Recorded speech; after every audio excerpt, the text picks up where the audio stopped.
Inna lillahi wa inna ilaihi raji'un.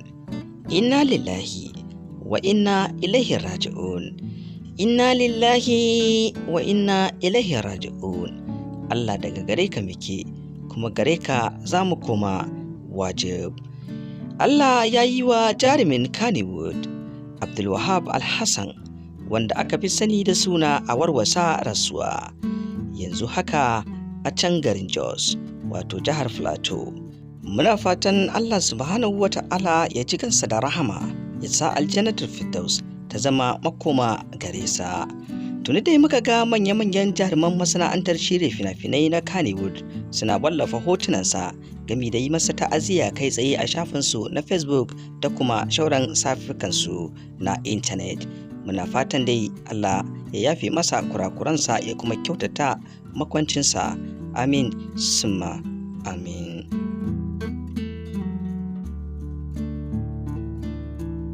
Ya jama'a masu sauraro, za ku ga ko kuma idan kun fahimta bai wuce sati guda kenan za mu iya cewa da rasuwan ɗaya daga cikin jaruman da ya Kannywood ɗin, wato jarumin barkwancin nan kuma matashi wanda hatsarin mota ya yi sanadiyar rasuwar shi daga hanyarsa ta Maiduguri zuwa jihar Kano, wato Kamal Aboki.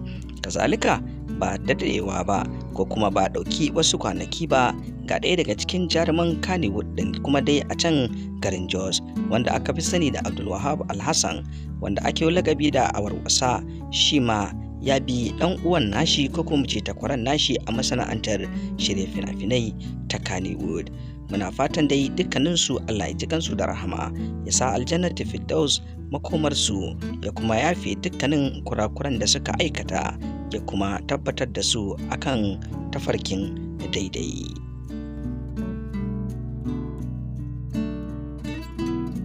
A kodayaushe mukan gaya wa kanmu kuma muna tunatar da kanmu da ma 'yan uwanmu baki ɗaya, duniya ba matabbata ba ce, gidan aro ne, kuma dukkan wanda ya ɗauki duniya matabbata to hakika ya jefa kansa cikin hukuba da tashin hankali na rayuwa kuma mara yankewa balle karewa.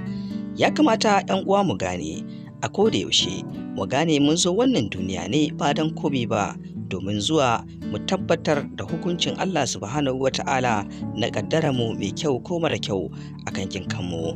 Allah da kansa yake faɗi bai halicci mutum da aljan ba face dan su bauta masa.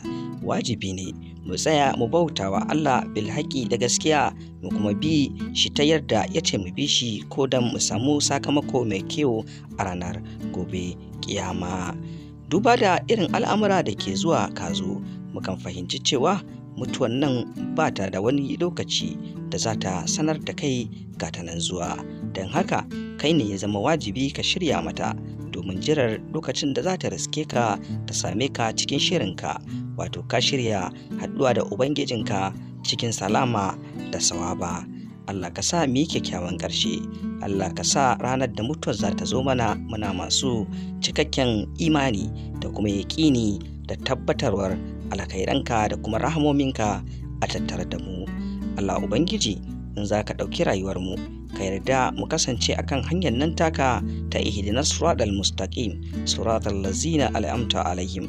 Allah kar ka yarda mu fada kan hanyar fagalallu wa'inda kai fushi da su, wa'inda ba za ka kalle su da idanunka na rahama ba ya rabbil alamin.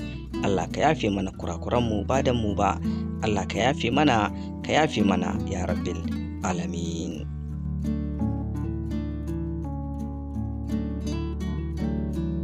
‘Yan uwa masu albarka, sai kuma kalamanmu na ƙarshe shawara ce za mu bayar wa kanmu shine mu zama masu istighfari, mu zama masu roƙon Allah ya yafe mana zunufanmu, mu zama masu yi wa annabi salati, mu zama masu yin zikiri, mu zama masu yin tasbihi, mu zama masu gode wa Allah a dukkan yanayin da muka tsinci kanmu, domin dai duniyan nan a koda yaushe yau ka ji labarin wane ya tafi, gobe ka ji labarin wacce ta tafi, to fa ku sani wata rana labarinka ko labarinmu za a ji na tafiyarmu.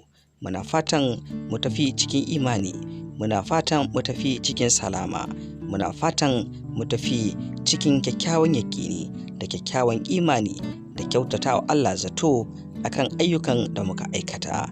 Allah ka sa mu dace, Allah ka sa mu dace, Allah ka yaye mana dukkanin fitinar da ke gare mu.